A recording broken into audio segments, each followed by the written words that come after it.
প্রিয় দর্শক, আজকে কোন বিষয় নিয়ে কথা বলবো ইতিমধ্যে ভিডিওর টাইটেল এবং থাম্বনেল দেখে অনেকটাই আপনারা অনুমান করতে পেরেছেন। এখন বিস্তারিত জানার পালা। হ্যাঁ দর্শক, আমি আপনাদেরকে বিস্তারিত জানাবো, এই জন্যই আমি আপনাদের সামনে এসেছি। আশা করি সকলেই একটু ধৈর্য ধরে ভিডিওটি দেখবেন এবং আপনারা আজকের এই ভিডিও সম্পর্কে গুরুত্বপূর্ণ মতামত আপনারা ভিডিওর শেষে কমেন্ট বক্সে জানাবেন।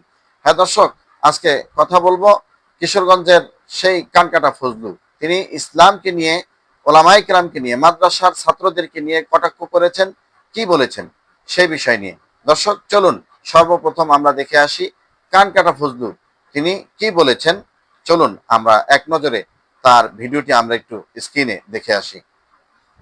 মাদ্রাসাতে যারা লেখাপড়া করে এরা খুব সাধারণ গরিব ঘরের সন্তান, বেশিরভাগ অন্তত 96-7%।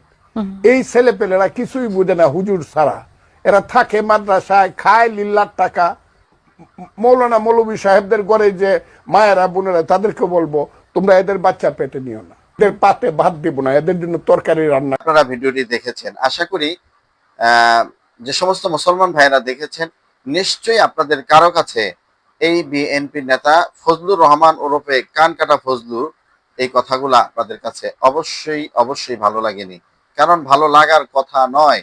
তিনি যে ভাষায় কথা বলেছেন সেটা নাস্তিকের ভাষায় কথা বলেছেন। দর্শক শ্রোতা, তিনি যে কথাটি বললেন সেটা হলো মাদ্রাসার ছাত্ররা নাকি 95-96% ছাত্ররা নাকি গরিব অসহায়। এ সমস্ত গরিব অসহায় ছাত্ররাই নাকি মাদ্রাসায় পড়ে থাকেন। এখন আমি তাকে বলতে চাই বিষয়টা এরকম না। আপনি ভুল বুঝেছেন, আপনার ধারণাটা ভুল।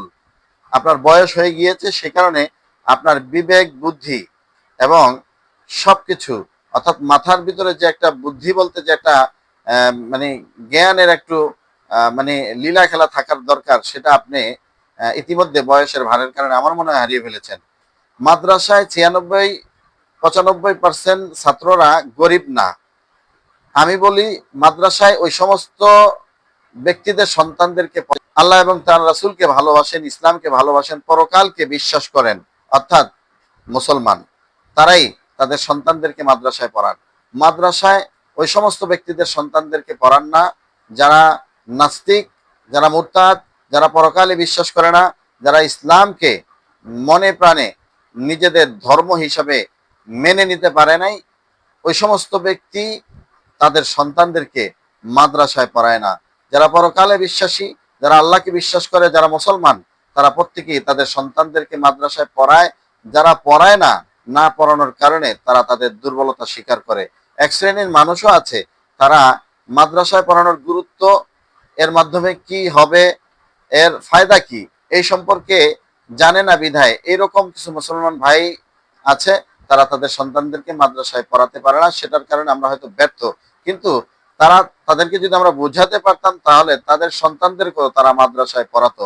আপনি ফজলুর রহমান ওরফে কানকাটা ফজলু যে কথা বলেছেন যে মাদ্রাসার ছাত্ররা গরিব, শতকরা 95-96% ছেলেরা গরিব ঘরের সন্তান, এই কথাটা সম্পূর্ণ ভুয়া এবং মিথ্যা।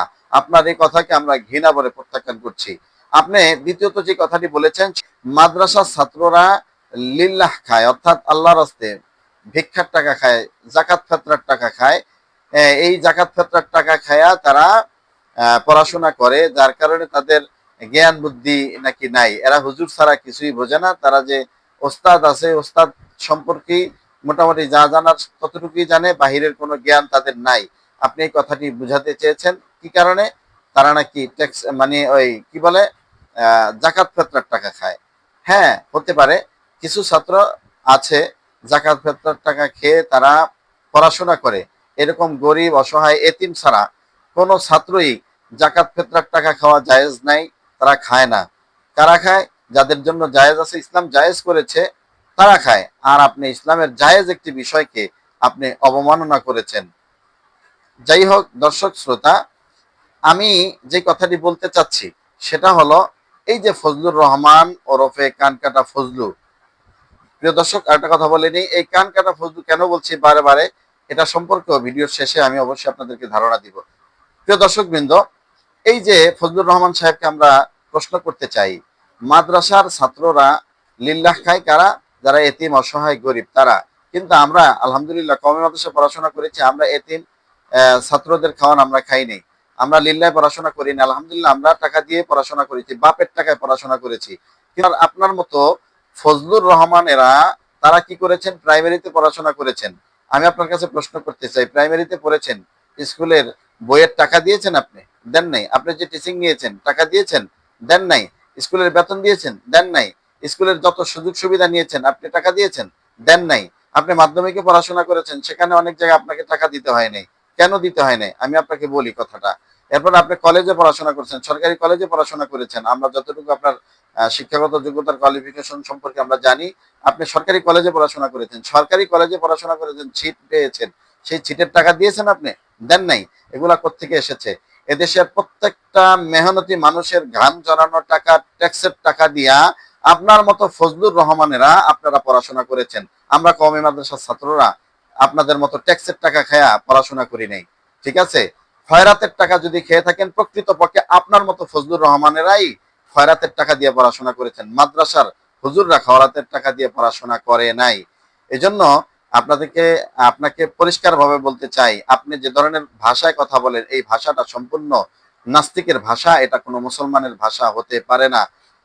প্রিয় দর্শক, ভিডিওর শেষে আপনারা শুনেছেন উনি বলছেন, মা বোনরা তোমরা যারা আছো, এই হুজুরদের সন্তান তোমরা তোমাদের পেটে নিও না। আস্তাগফিরুল্লাহ। হুজুরদের সন্তান পেটে না নিয়ে কি আপনার সন্তান পেটে নিব? এদেশের প্রত্যেকটা মহিলা আপনার সন্তান পেটে বাচ্চা নিব? হ্যাঁ, আপনি কি বুঝাতে চান? আপনি কি বুঝাতে চান? এটাও একটা গভীর ষড়যন্ত্র ইসলামকে নিয়ে। দর্শক, কিভাবে আমি আপনাদেরকে বুঝিয়ে বলি। যদি এদেশের মহিলারা এই ফজলুর রহমানের মতো এই জাহান্নামের কীট, এই নাস্তিক, ওর কথা যদি মেনে নিল, মনে করলাম ওর কথা মেনে নিল, মেনে নিয়ে যদি এদেশের মহিলারা যদি হুজুরদের পেটের বাচ্চা না নেন, বাচ্চা না নিতে গেলে হুজুরদেরকে বিয়ে করতে পারবে না, করবে না, তাহলে আলেমদেরকে যদি বিয়ে শাদী না করে, তাহলে এই সমস্ত এই ফজলুর রহমানের মতো নাস্তিক্য মনা যে সমস্ত মানুষেরা আছে, তাদের সন্তান যদি তারা পেটে নেয়, তাহলে অবশ্যই এদেশটা নাস্তিক মুরতাদে ভরে যাবে। আলেম ওলামা থাকবে না, কোরআন থাকবে না, ইসলাম থাকবে না। তাহলে এরা যা খুশি তাই মানে করতে পারবে। ইসলাম বিদ্বেষী সমস্ত কর্মকাণ্ড এরা করতে পারবে। এরা মুসলমান নামে মুসলমান, আসলে কামে প্রকৃতপক্ষে মুসলমান কিনা তাদের কথা অনুযায়ী কি বুঝায় আপনারা কমেন্ট বক্সে জানিয়ে যাবেন।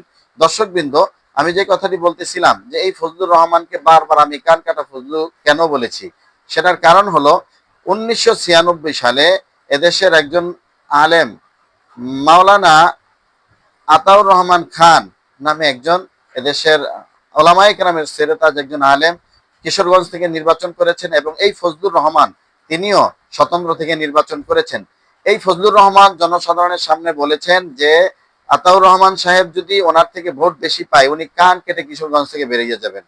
কিন্তু আমরা উইকিপিডিয়া থেকে জানতে পেরেছি এই ফজলুর রহমান 1996 সালের সেই নির্বাচনে তিনি ভোট পেয়েছেন 5224 ভোট। আমি আবার বলছি, এই ফজলুর রহমান ভোট পেয়েছেন 5224 ভোট। আর ওই আলেম মাওলানা আতাউর রহমান সাহেব তিনি ভোট পেয়েছেন 57,671 ভোট। আমি আবার বলছি, আলেম ভোট পেয়েছে 57,651 ভোট। এই ফজলুর রহমান সাহেবকে আমরা প্রশ্ন করতে চাই, আপনি কি তখন কান কেটেছিলেন? কাটেননি। কান না কাটার কারণে আজকে কিশোরগঞ্জের মানুষ আপনাকে কান কাটা ফজলু বলে ডেকে থাকে, এগুলো আমরা ভালো করে জানি। এবং আপনারা আশ্চর্য হবেন, উনি প্রায় কথা বলে থাকে, এই যে মিছিল মিটিং করে এদের দলে কয়জন লোক আছে। হ্যাঁ, তো আসলে ওনার লজ্জা থাকা উচিত। উনি স্বাধীনতার পর থেকে এই পর্যন্ত অনেকগুলা দল তিনি ত্যাগ করেছেন। উনি সবচাইতে এ যাবৎকালে রাজনৈতিক দলের নেতাদের মধ্যে সবচাইতে পল্লীবাজ নেতা হলেন এই ফজলুর রহমান সাহেব। উনি 1971 সালের পরে আওয়ামী লীগ করেছেন, কৃষক কৃষক লীগ করেছেন, তারপরে মনে করেন এখন বিএনপি করছেন, আবার ভবিষ্যতে কোন দল করবেন সেটা আল্লাহ তাআলাই ভালো জানে। অতএব তাকে সাবধান করে দিচ্ছি, কথা বলার আগে নিজের দিকে তাকিয়ে কথা বলবেন।